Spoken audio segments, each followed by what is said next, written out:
कर्ण खंडकाव्य में 7 सर्ग हैं। उनके नाम इस प्रकार हैं: रंगशाला में कर्ण, द्यूतसभा में द्रौपदी, कर्ण द्वारा कवच कुंडल दान, श्री कृष्ण और कर्ण, माँ बेटा कर्णवध, जलांजलि। प्यारे बच्चों, आप सभी का स्वागत है देश दीपक ईजी क्लास में, जिसमें आज हम लोग चर्चा करेंगे केदारनाथ मिश्र द्वारा रचित खंडकाव्य के कथानक के संबंध में। यूपी बोर्ड कक्षा 10 की परीक्षाओं की दृष्टि से यह खंडकाव्य अत्यंत महत्वपूर्ण है। इस खंडकाव्य की कथा एक ऐसे ही महावीर दानी वीर पुरुष की कथा है जो मित्रता पर अपना सर्वस्व न्यौछावर कर देता है।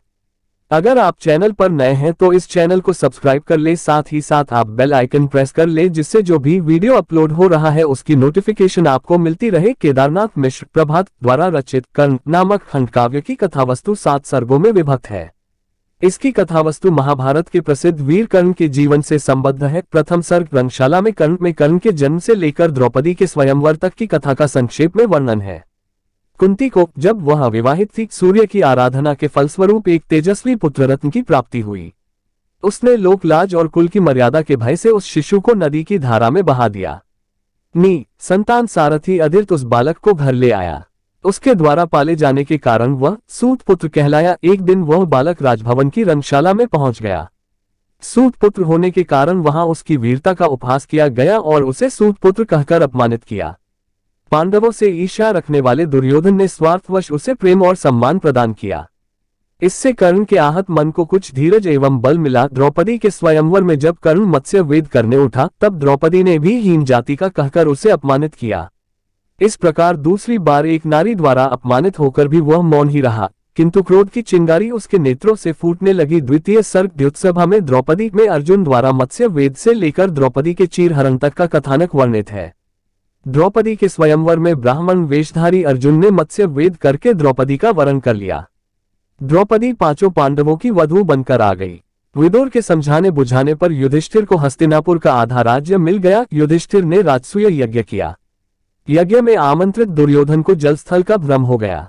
इस पर द्रौपदी ने व्यंग्य किया, जिस पर दुर्योधन क्षोभ से भर गया। वापस आकर उसने प्रतिशोध की भावना से प्रेरित होकर शकुनी की सलाह द्यूत क्रीड़ा की योजना बनाई और पांडवों को आमंत्रित किया।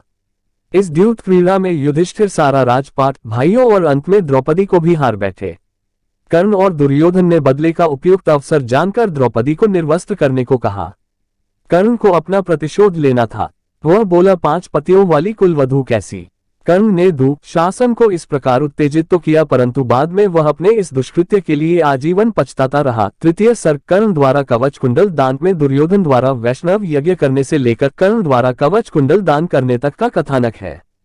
दुर्योधन ने चक्रवर्ती सम्राट का पद ग्रहण करने के लिए वैष्णव यज्ञ किया। कर्ण ने प्रतिज्ञा की कि मैं जब तक अर्जुन को नहीं मार दूंगा तब तक कोई भी याचक मुझसे जो कुछ भी मांगेगा मैं वही दान दे दूंगा। मांस मदिरा का सेवन नहीं करूंगा और अपने चरण भी नहीं धुलवाऊंगा। अर्जुन इंद्र के पुत्र थे, अतः इंद्र ब्राह्मण का वेश बनाकर कर्ण के पास गए और कवच कुंडल का दान मांगा। कर्ण ने इंद्र की याचना पर जन्म से प्राप्त अपने दिव्य कवच कुंडल सहर्ष शरीर से काटकर दे दिए। ये ही कर्ण की जीवन रक्षा के सुदृढ़ आधार थे। चतुर्थ सर्ग श्री कृष्ण और कर्ण में श्री कृष्ण द्वारा कौरव पांडवों को समझौता कराने, समझौता न होने पर कर्ण को कौरव पक्ष से युद्ध न करने के लिए समझाने के असफल प्रयास का वर्णन है। श्री कृष्ण पांडवों की ओर से कौरवों की राजसभा में दूत के रूप में न्याय मांगने गए, किंतु दुर्योधन ने बार बार यही कहा कि युद्ध के अतिरिक्त अब और कोई रास्ता नहीं है।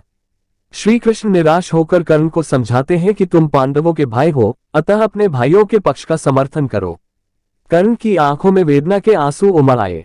वह बोला कि मुझे आज तक घृणा, अनादर और अपमान ही मिला है। आज अधिरथ मेरे पिता और राधा मेरी माँ है। इन्हें छोड़कर मैं कुंती को अपनी माँ के रूप में ग्रहण नहीं कर सकता। मैं मित्र दुर्योधन के प्रति कृतघ्न नहीं बन सकता। लेकिन आप यह बात कभी युधिष्ठिर से मत कहिएगा कि मैं उनका बड़ा भाई हूं, अन्यथा वे यह राजपाट छोड़ देंगे। बहुत दिनों से मुझे एक आत्मग्लानि रही है कि द्रौपदी भरी सभा में अपमानित हुई थी और मैंने ही वह दुष्कर्म कराया था। अतः इस शरीर को त्याग कर अपने इस दुष्कर्म का प्रायश्चित करूंगा। पंचम सर्ग माँ बेटा में कुंती द्वारा कर्ण के पास जाने का वर्णन है। पांडवों के लिए चिंतित कुंती बहुत सोच विचार कर कर्ण के आश्रम पहुंचती है। कुंती के कुछ कहने से पहले ही कर्ण ने अपने जीवन भर की पीड़ा को साकार करते हुए अपने हृदय की ज्वाला मां के सम्मुख स्पष्ट कर दी। पंचम सर्ग मां बेटा में कुंती द्वारा कर्ण के पास जाने का वर्णन है। पांडवों के लिए चिंतित कुंती बहुत सोच विचार कर कर्ण के आश्रम पहुंचती है। कुंती के कुछ कहने से पहले ही कर्ण ने अपने जीवन भर की पीड़ा को साकार करते हुए अपने हृदय की ज्वाला मां के सम्मुख स्पष्ट कर दी। वह बोला कि मां होकर तुमने मेरे साथ छल किया। मैं अपने मित्र दुर्योधन का कृतज्ञ हूँ, मैं उसे धोखा नहीं दे सकता। यह विडंबना ही होगी कि एक माता अपने पुत्र के द्वार से खाली हाथ लौट जाए।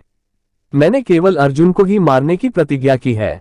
मैं तुम्हें वचन देता हूं कि मैं अर्जुन के अतिरिक्त किसी पांडव को नहीं मारूंगा। षष्ठ सर्ग कर्ण वध में महाभारत का युद्ध आरंभ होने से लेकर कर्ण की मृत्यु तक की कथा का वर्णन है। महाभारत का युद्ध आरंभ हुआ। भीष्म पितामह कौरवों के सेनापति बनाए गए। वे इस शर्त पर सेनापति बने कि वे कर्ण का सहयोग नहीं लेंगे। युद्ध के 10वें दिन घायल होकर शरशैया पर पड़ने के बाद कर्ण के भीष्म पितामह के पास पहुंचने पर उन्होंने उसको भर आंख निहारने की इच्छा प्रकट की तथा उसे दानवीर, धर्मवीर और महावीर बतलाया। भीष्म पितामह ने कहा कि तुम भी अर्जुन आदि की तरह कुंती के ही पुत्र हो। हमारी इच्छा यही है कि तुम पांडवों से मिल जाओ। कर्ण ने अपने को प्रतिज्ञाबद्ध बताते हुए ऐसा करने से मना कर दिया। उसने पितामह से कहा कि भले ही उस ओर कृष्ण हो, किंतु अर्जुन को मारने हेतु मैं हर प्रयास करूंगा। यह सुनकर पितामह ने उसे अपने शस्त्रास्त्र उठाकर दुर्योधन का स्वप्न पूर्ण करने के लिए कहा। भीष्म पितामह ने कहा कि तुम भी अर्जुन आदि की तरह कुंती के ही पुत्र हो। हमारी इच्छा यही है कि तुम पांडवों से मिल जाओ। कर्ण ने अपने को प्रतिज्ञाबद्ध बताते हुए ऐसा करने से मना कर दिया। उसने पितामह से कहा कि भले ही उस ओर कृष्ण हो, किंतु अर्जुन को मारने हेतु मैं हर प्रयास करूंगा। यह सुनकर पितामह ने उसे अपने शस्त्रास्त्र उठाकर दुर्योधन का स्वप्न पूर्ण करने के लिए कहा। भीष्म के बाद द्रोणाचार्य को सेनापति नियुक्त किया गया। 15वें दिन वे भी वीरगति को प्राप्त हुए। युद्ध के 16वें दिन कर्ण कौरव दल के सेनापति बने। उनकी भयंकर बाण वर्षा से पांडव विचलित होने लगे। तभी भीम का पुत्र घटोत्कच भयंकर मायापूर्ण आकाश युद्ध करता हुआ कौरव सेना पर टूट पड़ा। कर्ण ने अमोघ शक्ति का प्रहार कर घटोत्कच को मार डाला।